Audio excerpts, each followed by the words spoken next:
Hey guys, welcome back to Red Devil TV. A couple of things to talk about today. Look, that deal with Ronaldo, Bayern Munich, Chelsea, it just seems like that agent talk with George Mendes and Chelsea, that could have been something that really could have well happened. I think that Ronaldo, leaving this summer was always on our minds as Man United fans, because we always said since the beginning of the season, if we don't get Champions League football, Ronaldo will leave. And look, I think he's decided to stay. I think he will stay. 90% chance I think he stays with us this summer. However, if his agent is looking to talk with other, clubs, seeing what the options are in this summer's transfer window, it means that, look, at the end of the day, if a good deal comes and it's worth it, if it's a Champions League team, look, if Chelsea came about and said, we'll pay your wages, come to Chelsea, Lukaku's left, we need a striker, I have a feeling there's a good, maybe 60-70% chance that could happen. I mean, his heart is obviously at Man United, but would it ruin his legacy? Look, I think at the end of the day, we can't be thinking about that, because I think he will stay. I don't think Ronaldo at this point will leave, because even though he's had a somewhat decent season for himself, and even though if you probably ask him, he'll probably say, I wish I had a better season. But, in comparison to every other player in the team, he had a really good season. He was one of our standout players. Even then, I think he still could have had an even better season. In this team, when you look at the team in general and his performances, I mean, yes, he's had a really, really good season in terms of, in terms of his stats and some of the games he played phenomenally, but he played phenomenal in a poor team. If he played like that in a very good team, you'd probably say it was an alright season, but next season will come better. If Ronaldo played like he did this season for Man City, you would say he had an okay season, but he had shaky moments throughout the season.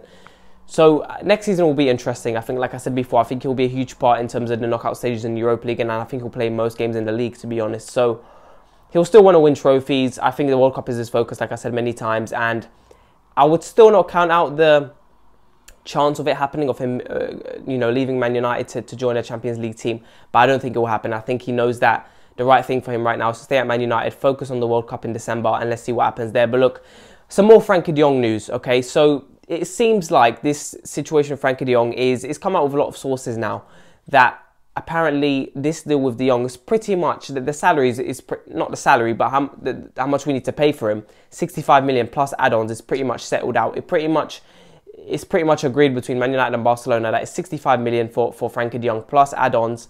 And apparently that situation where I was talking about on the channel last week, that situation where Barcelona wanted to do some sort of, 65 million plus Harry Maguire, apparently Barcelona were actually interested in Maguire. They did want to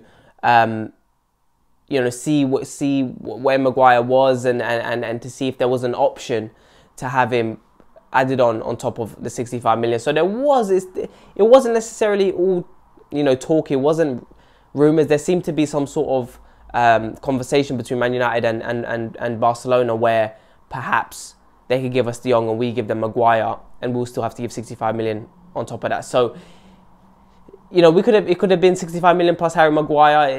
It seems like that conversation was actually a debate at some point, or a conversation between Man United and Barcelona. It wasn't rubbish. I did think at the time there's no way this has happened, but if Barcelona really inquired about Harry Maguire, it means that there was some sort of interest on Harry Maguire. So in terms of FRENKIE de Jong, if that's actually true and pretty much that 65 million is done plus add-ons, now it's about convincing FRENKIE de Jong, because if Barcelona are willing to get him to Man United, it's about convincing him. And it's whether, look, I've said it for so many weeks now, it's about getting the pay done, agree the terms, and then convince FRENKIE de Jong to come. I think right now there's been loads of reports claiming that, look, he's surprised that Barcelona want to sell him.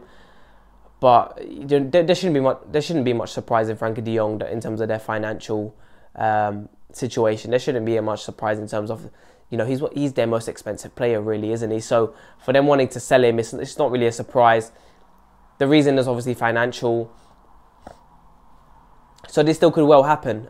Whether it happens before the 30th of June, like Man United were claiming it would, I doubt it. I doubt it will happen. I do still think it will take another couple of weeks. I do think if it happens, it will happen towards... Will it happen in September? No, it won't happen in the 1st of September or the last couple of days of August. No, it'll probably happen within the next month, which kind of surprises me, because I do think, even though he's a really good player, I still think there's other options out there. You know, Calvin Phillips going to City. I mean, it's ridiculous. Look how many players we missed out on. Basuma, Vitinha to PSG. He was an option. We weren't all in for him, but you know, there's still options there. Even if you're not completely in for them, there's still players you miss out on. Why were we never fully in for Phillips? Why were we never fully in for Vitinha? Why were we never fully in for Matheus Nunes? Why were we never fully in for Basuma or Tchouaméni? These players who have pretty much gone. There's not many options now. There's Ruben Neves, he's probably going to leave towards the end of the transfer window. Matheus Nunes, still a young player, he might stay at Sporting.